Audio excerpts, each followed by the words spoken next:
आज का हमारा टॉपिक है अलंकार।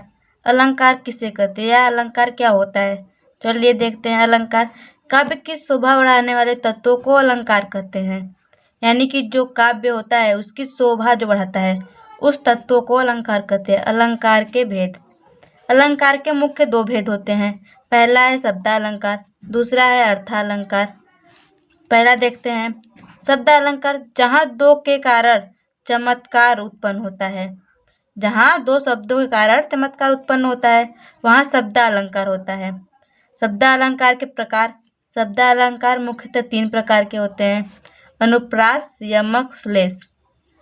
अनुप्रास अलंकार, जहाँ व्यंजन वर्णों की आवृत्ति बार बार होती है वहाँ अनुप्रास अलंकार होता है। यानी कि व्यंजन यानी कोई एक वर्ण जिसका प्रयोग बार बार किया जाए उसे अनुप्रास अलंकार कहते हैं। जैसे उदाहरण है तरनी तनुजा तट तमाल तरुअर बहुछाय, यानी जिसमें त लगातार आया है, वर्णों की आवृत्ति हुई है, जिसे अनुप्रास अलंकार कहेंगे। यमक, जहाँ भिन्न भिन्न अर्थों वाले शब्दों की आवृत्ति हो वहाँ यमक अलंकार होता है।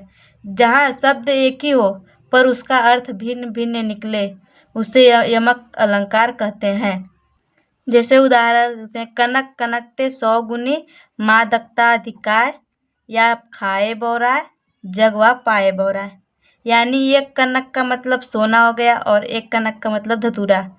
जिसे धतूरे को आदमी खा ले तब पर भी बोरा जाता है और सोने को हक से ज़्यादा पा ले तब पर भी बोरा जाता है।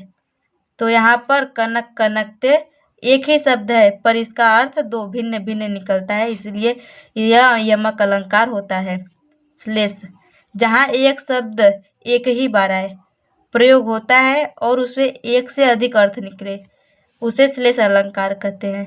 यानी शब्द एक ही रहे पर उसका अर्थ भिन्न भिन्न हो, एक ही शब्द के अनेक अर्थ हो, उसे श्लेष अलंकार कहते हैं।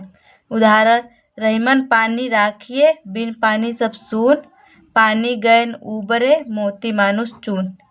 इसमें शब्द एक ही तरह रहेंगे पर उसका अर्थ भिन्न भिन्न निकलता है, जिसे श्लेष अलंकार कहते हैं।